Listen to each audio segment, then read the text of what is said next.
যে আবু তোহা আদনান বিয়ে করছিল, এক বউ থুই আর একটা বিয়ে করেছিল ঢাকার যা, যার জন্য হারানো নাটক হলো। আবু তোহা আদনান গুম হয়ে গেল, আসলে ঘুম টুম কিছু না, ওই দ্বিতীয় বিয়ে। কি মনে করছিল সে বউ আবার ছাড়ে গেছে। আজকে প্রায় বাড়িতে বৌমা পাওয়া যাচ্ছে না, বউ দাজ্জাল পাওয়া যাচ্ছে। জোরে কোন কথা ঠিক কিনা কথা কন না কেন ভাইজান? বউ দাজ্জাল। আগে বেটা ভালোই ছিল, কিন্তু বিয়ে করার পর থেকে বেটা ভিন্ন হওয়ার চায়। একদিন বাপ মা বলতে যে কে রে, তোর তো আর কেউ নাই, আমরাই তোর বাপ মা, আমাদের ছেড়ে তুই ভিন্ন হওয়ার চাস কেন? বউ সবসময় কান গরম করে দেয়, তোমাদের সঙ্গে থাকতে পারবো না, আমি ভিন্ন হয়ে গেলাম। আপনারা বলেন তুই কার বুদ্ধিতে ভিন্ন হচ্ছে? বউয়ের বুদ্ধিতে। আপনারা বলেন যে বউ বাপ মা থেকে তার স্বামীকে ভিন্ন নিয়ে করে নিয়ে যায়, ওটা কি বউ মা হয় না বউ দাজ্জাল হয়? আপনাকে ঘরে ঘরে কোনটা পাচ্ছেন? দাজ্জাল পাচ্ছেন না মা পাচ্ছেন? দরকার হলে বউ দাজ্জাল বাদ দিয়ে বেটাকে আর একটা বিয়ে করাবি, কিন্তু দাজ্জাল যে বাড়িতে থাকবে এই বাড়িতে কোনো রহমত বরকত থাকবে না। জোরে কোন কথা ঠিক না? ওমর ফারুক বললেন, মা আমার আব্দুল্লাহর সঙ্গে তোমার বিয়েটা দিয়া তোমার বাড়িতে আমার বৌমা বানায়া আমার বাড়িতেই তোমাকে অধিকার দিবার চাই। মেয়েটা মুস্কি মুস্কি হাসতেছে বোরকার ভিতরে। ওমর ফারুক বলেন, মা আমার আব্দুল্লাহর সঙ্গে তোমার বিয়ে হবে, তুমি কিছুই বলতেছ না। মেয়েটা বলতেছে, আমিরুল মুমিনিন আপনি বলেন তো, একটা ভালো ছেলের সঙ্গে বিয়ে বসার অধিকার আমার আছে, আব্দুল্লাহর চাইতে ভালো কোনো ছেলে কি নাই? ওমর ফারুক বললেন, আমার দুই চোখে আব্দুল্লাহর চাইতে ভালো কোনো ছেলে আমার চোখে পড়ে না। মেয়েটা বলতেছে, তাহলে আমি একটা ছেলের নাম বলবো, দেখেন তো এই ছেলেটা আপনার চোখে কেমন লাগে। ওমর ফারুক চুম করছে, কে যাই 6 বছর বয়সে জেলত বন্দি হলো, 12 বছর জেলখানা থাকলো, আর সেই মেয়েটা ভালো ছেলের খবর দিবে। ওমর ফারুক বললেন, মা তাহলে বলো তোমার কাছে ভালো ছেলের খবর কি? মেয়েটা বলতেছে, বাবার নাম হলো হযরত আলী, মায়ের নাম হলো খাতুনে জান্নাত ফাতেমা, নানার নাম হলো বিশ্বনবী মুহাম্মদ রাসূলুল্লাহ, তার নাতি হলো হোসাইন। এখন বলেন আপনার আব্দুল্লাহ ভালো না হোসাইন ভালো? যেই বলতেছে এখন আপনি বলেন আপনার আব্দুল্লাহ ভালো না হোসাইন ভালো?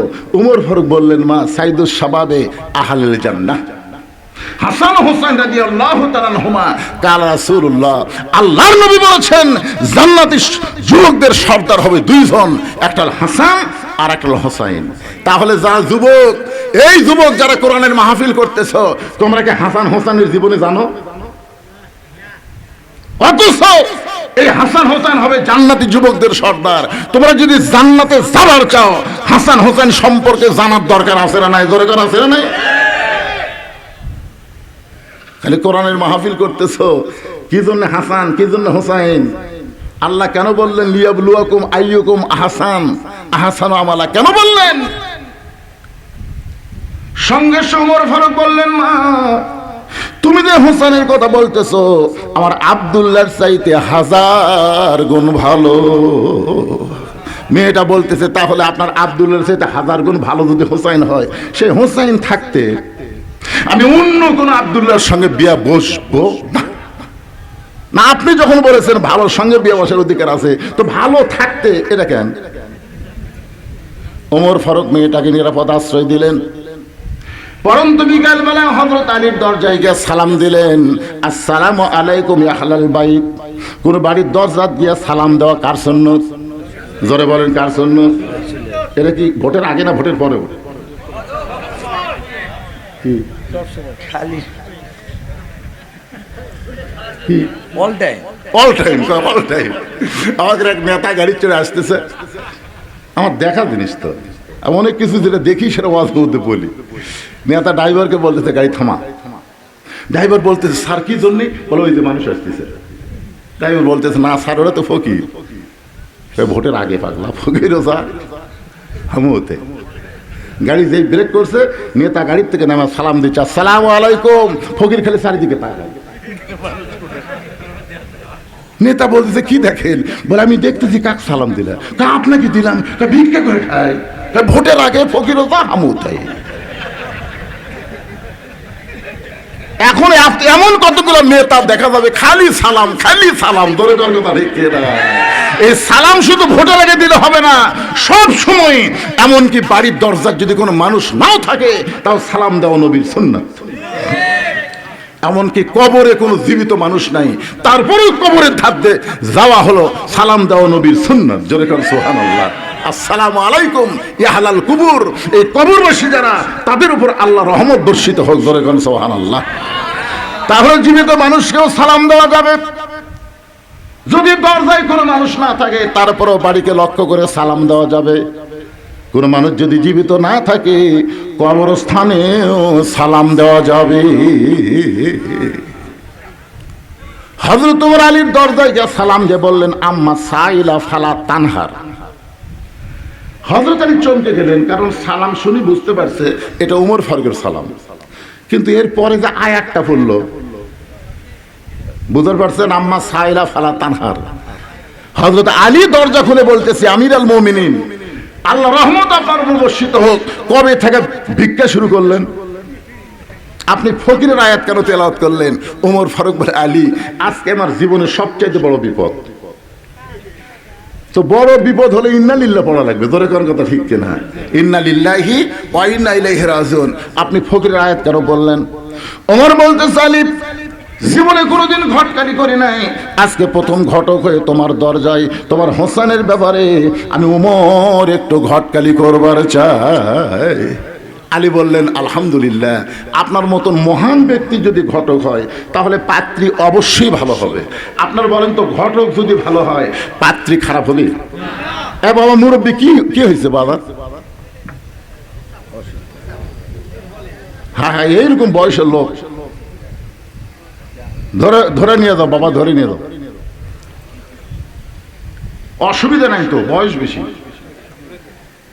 আপনারা বলেন তো, সব বয়সে ওয়াজ শোনা লাগবে? এই জোরে কোন, সব বয়সে ওয়াজ শোনা লাগবে? ওনাকে আল্লাহ পেনশন দিয়ে দিছে, আল্লাহ দিয়ে দিছে। সরকারি চাকরি যারা করে বুড়া বয়সে তাদের চাকরি করা লাগে না, বসে থেকে বেতন দেয়। জোরে কোন কথা ঠিক কিনা? সরকারি চাকরি বোঝেন আপনারা? বোঝেন, কিন্তু সরকারি বয়স বোঝেন না। আমি যুবকদের মাহফিল, যুবকদেরকে লক্ষ্য করে বলতেছে, একটু মনোযোগ দিয়ে শোনেন। হযরত আলী বলতেছেন, আপনার মতন মহান ব্যক্তি যদি হোসেনের ঘটক হয় তাহলে পাত্রী অবশ্যই ভালো হবে। ওমর ফারুক বললেন, 1 নম্বর গুণ হলো 6 বছর বয়সে ঈমান গ্রহণ করছে। পাত্রীর 2 নম্বর গুণ হলো 12 বছর ঈমানের পরীক্ষা দিয়েছে। সকালবেলা 3টা করে চাবুক, বিকালবেলা 3টা করে চাবুক মারছে, এরপরেও মেয়েটা ঈমান হারা হয় নাই। ওমর ফারুক বললেন, পাত্রীর 3 নম্বর গুণ হলো, আমার হাদিসের হাফেজ, কোরআনের হাফেজ আব্দুল্লাহর সঙ্গে বিয়ে দিবার চাইলাম, কিন্তু মেয়েটা আমার আব্দুল্লাহকে অ্যালাউ করে নাই। আলী, তোমার হোসেনকে বড় পছন্দ করে, এখন বলো এমন মেয়েটাকে তোমার বেটার বউ করা যায়? আলী বলতেছে, আমির আল মুমিনিন, আমি মনে মনে মনে মনে এমন একটা মেয়ে খুঁজতেছিলাম। মনে মনে বেটার বউ খোঁজা যাবে, কিন্তু দেখে দেখে খোঁজা জায়েজ নাই। এখন কতগুলো বাপ খালি দেখে বেড়াচ্ছে। এ পর্যন্ত 19টা দেখছে। আমাকে, হুজুর 19টা দেখলাম, পছন্দ হয়নি। আমি বললাম, আবার বিয়ে করবে? না হুজুর, নিজের জন্য নয় তো, বেটার জন্য। তো বেটা বিয়ে করবে, আপনি দেখে বেড়াচ্ছেন? কিভাবে দেখেন? লায়া ছেড়ে হাত ধরে কয়, মা দেখি তো তোমার হাতটা, দেখি মা, দেখি তোমার চুল, দেখি মা। এই হাত আর চুল দেখবার যায় যায় ওই লুচ্চা হয়ে গেছে, ওই আরো দেখবি। জোরে কোন কথা ঠিক কিনা? লায়া ছেড়ে শালা লুচ্চা হয়ে গেছে। বিয়ার আগে বেটার জন্য যা, বাপের জন্য তাই। খুব মনোযোগ দেবেন, বিয়ার আগে ছেলের জন্য যা, বাবার জন্য তাই। একটু মনোযোগ দিয়ে শুনবেন। আলী বলতেছে, এমন একটা মেয়ে আমি মনে মনে খুঁজতেছিলাম।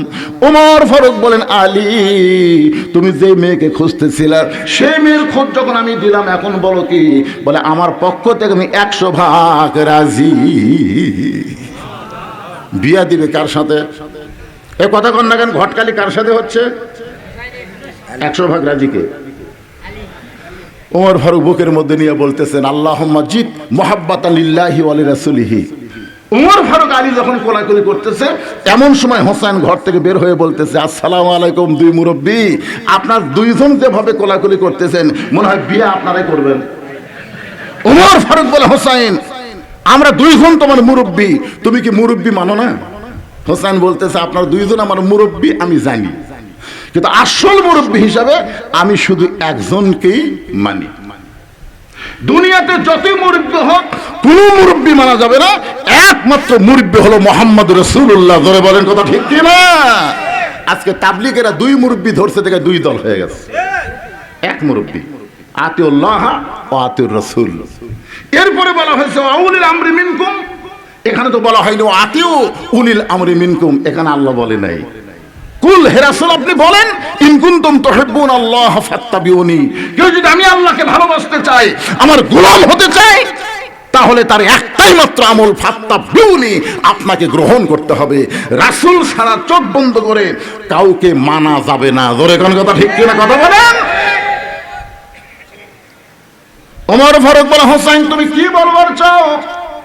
হোসেন বলতেছে আপনারা দুইজন আমার মুরব্বী, আমি আপনাদের সম্মান করি, কিন্তু আসল মুরব্বী হিসাবে আমার নানাকেই শুধু আমি মানি। ওমর ফারুক বলে হোসেন তুমি একটু সুন্দর করে বোঝায় বলো। হোসেন বলতেছে কয়েকদিন আগে আমি স্বপ্নে দেখলাম আমার নানা ঘরের মধ্যে আরাম করতেছে। আমি হুসাইন দরজা গিয়ে বললাম নানু ভাই আমি একটু ঘরের মধ্যে যাবার চাই।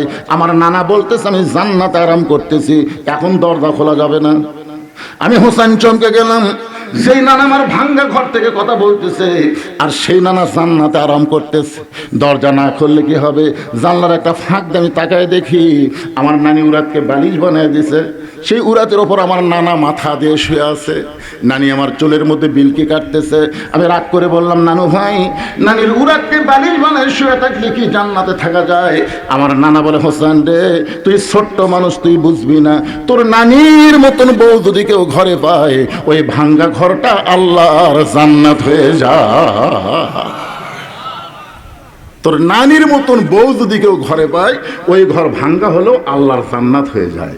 তাহলে দুনিয়াতে আপনার ঘর যদি জান্নাত বানাবার চান, ভালো একটা বইয়ের দরকার আছে না নাই? জোরে কোন আছে না নাই?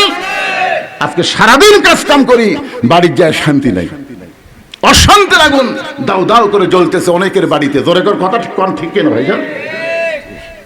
হোসেন বলতেছে আমি সেই দিন থেকে সিদ্ধান্ত নিয়েছি বিয়া যদি করতে হয় নানা যেমন বিয়ে করছে আমি তেমন বিয়ে করব।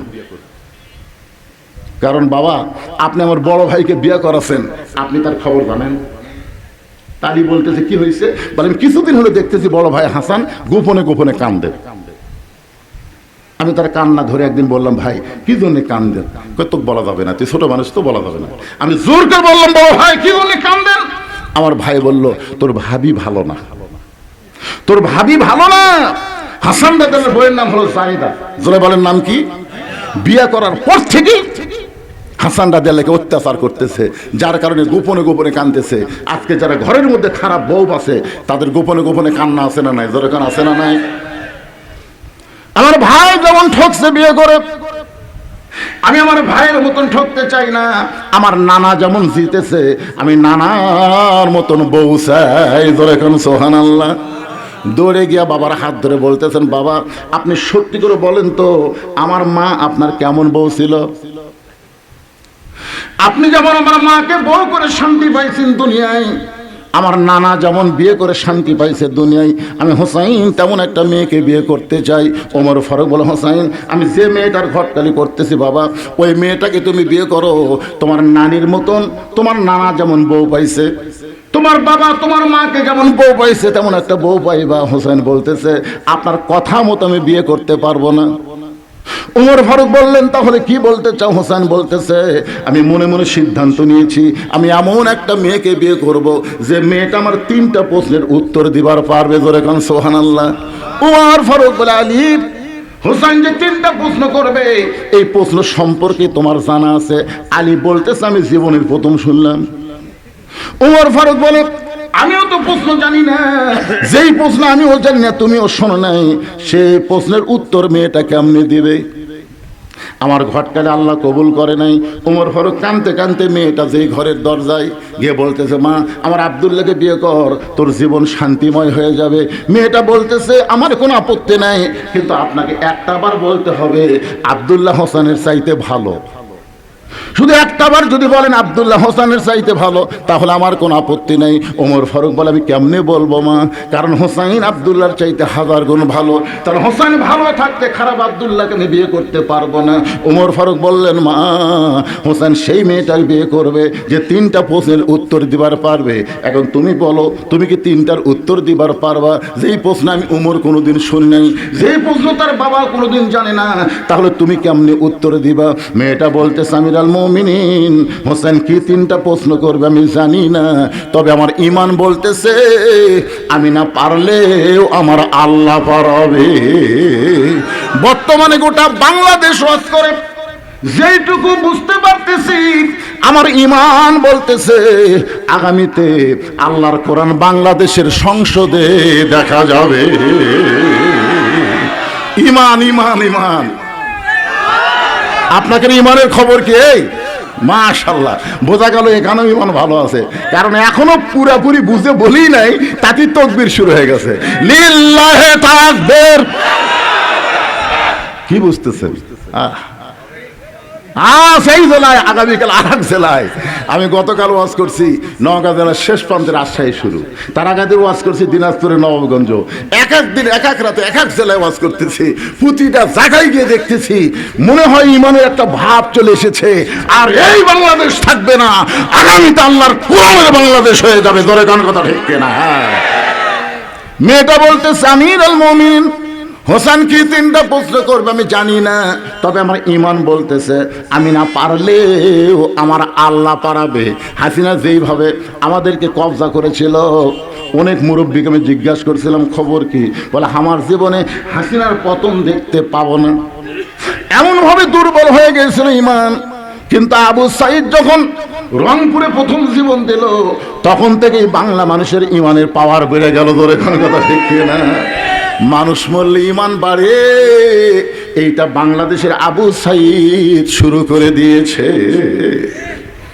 এটা যদি ভিডিও না থাকতো তাহলে কিন্তু ঈমান বাড়তো না। ভিডিও না, রে 2 হাত বাড়ায় বলতেছে মারো। তখন পুলিশ মনে করছে একটা গুলি করলে উই দৌড় মারবি, গুলি করছে উই আরো 1 ধাপ সামনে আছে, মানে আবার গুলি করছে, আর 1 ধাপ সামনে আসে, গুলি খায়, ও মারে বাবারে, কোনো শব্দ নাই। 3য় গুলি যেই করছে, তখন একজন বন্ধু এসে দৌড়ে এসে ধরছে, ও তখন টলে পড়ছে।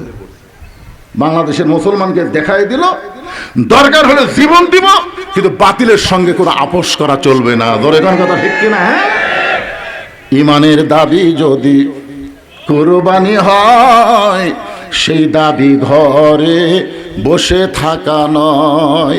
ঈমানের দাবি হলো কিছু বিনিময়, সেই বিনিময় যদি কলিজার ঘাম হয়, সেই ঘাম দিতে যেন তৈরি থাকি।